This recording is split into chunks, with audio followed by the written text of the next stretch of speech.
gets on the field against Miami, and it most assuredly will be at this juncture, there's no set of circumstances that we wouldn't play him with that hopes of winning that game and winning the rest of the ball games.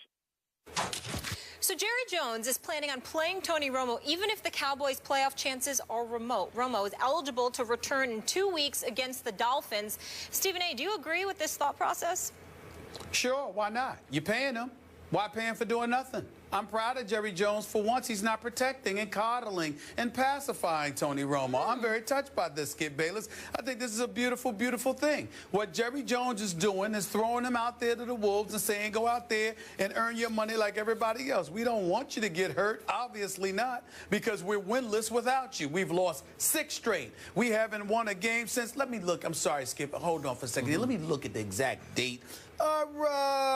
September 20th.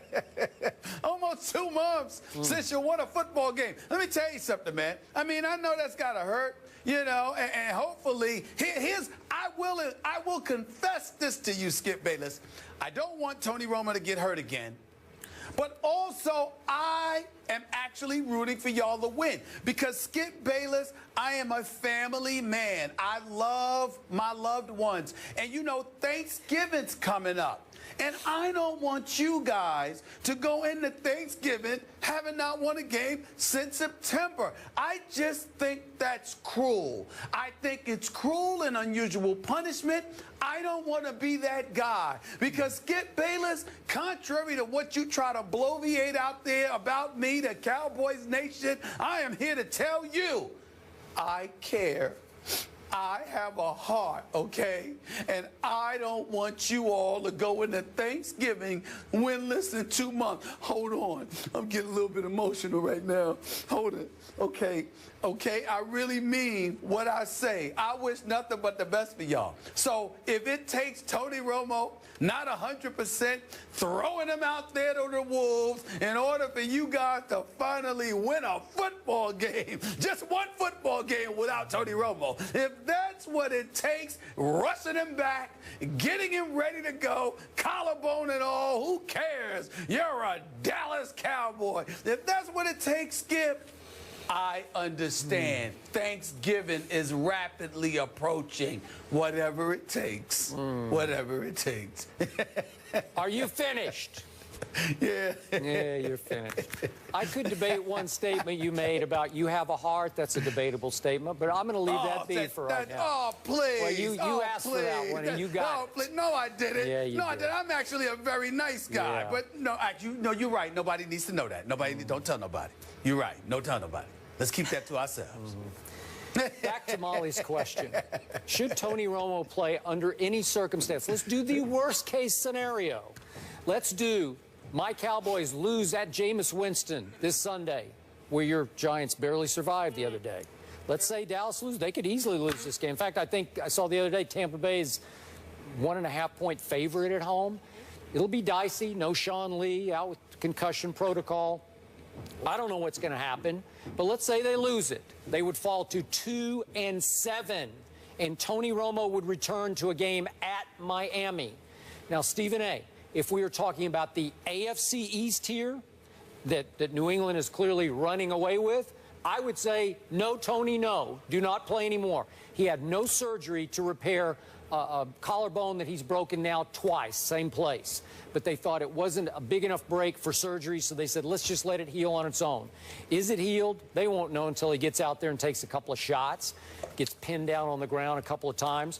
But I am with Jerry Jones when he says, I want our fans to see just how strong this team could be down the stretch. Because in the NFC least, I still think my Cowboys would have a chance at 2-7. You can laugh all you want, but I dare any of you fans out there of this division, go look at the rest of your Giants schedule and tell me that there aren't a bunch of losable games. We don't have time to go through the whole thing. We almost lose every That's game. right, yeah. So they'll all be close. Can you win? Could you go 9-7, Giants? Yep, you could.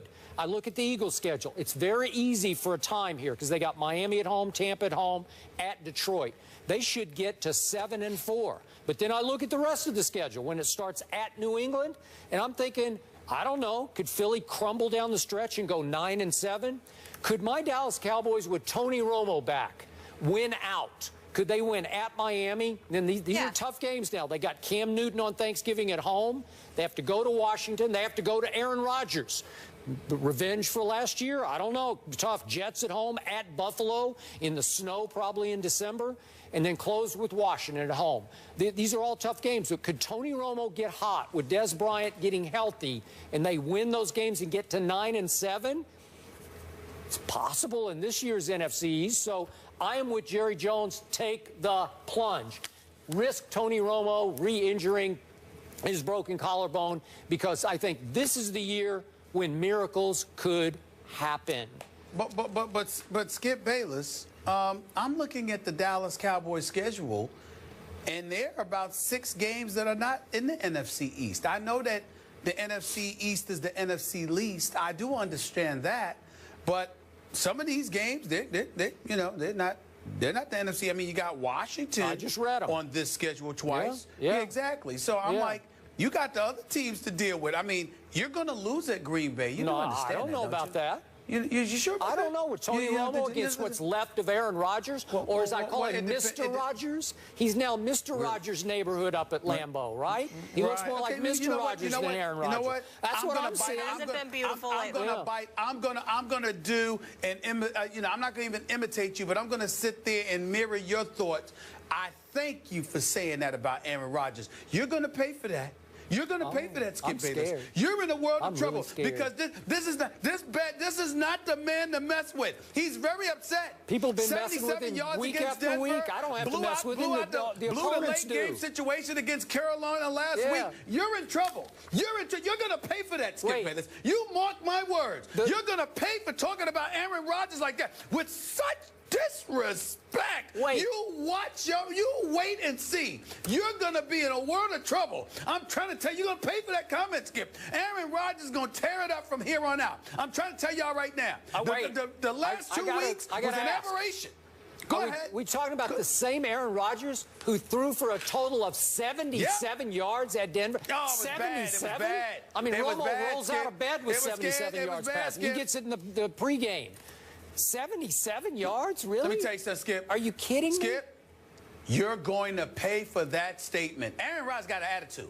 Aaron Rodgers is very, very ticked off. Aaron Rodgers don't make those kind of mistakes the way he made against Carolina in that late game situation. He certainly doesn't throw for 77 yards. Aaron Rodgers didn't lose back-to-back games. And the fact that you're sitting there talking about him with such disrespect, boy, are you going to pay. Facts. You just wait and see. You just wait and see. Have to exaggerate. I'm not even worried about it. I actually was happy because I picked Carolina to beat Green Bay last week, and I was actually happy about the way that it ended because Aaron Rodgers is going to have a big-time attitude. I predict for the rest of this year, you will see nothing short of greatness from Aaron Rodgers. You mark my words. You mark it down. Y'all don't understand how bad this boy is. You're not appreciating him. You're just not. I haven't seen that bad boy for a long time. I saw 4th and goal from the 4, and Aaron Rodgers admitted after the game, I got scared. I saw something and I got scared. A pass rusher loomed in his face, and he missed Cobb wide open. Just like here, pitch and catch. It's over. We tie. We go to overtime. Please, nope. That's the bad man. He's just bad now. I don't know what's happened to him. You'll see. I kind of like my chances with the healthy Romo and Dez going back up to Lambeau. I was surprised by you saying that you wanted Romo back in there, even if they're in a big hole. Well, I mean, I'm just looking. It starts like your Giants. Who do they get to play this weekend? The Patriots. Are we sure they're going to win that game? The Giants? I don't think so. For that. Well, I don't know. I'm a little scared of it, but I think I'll go with New England in that game. You're still going to go with New England. And then I look at these other games, and they got some hard games. Skip Bayless, I would say to you, Skip Bayless, the hell with what everybody else in the NFC East is doing.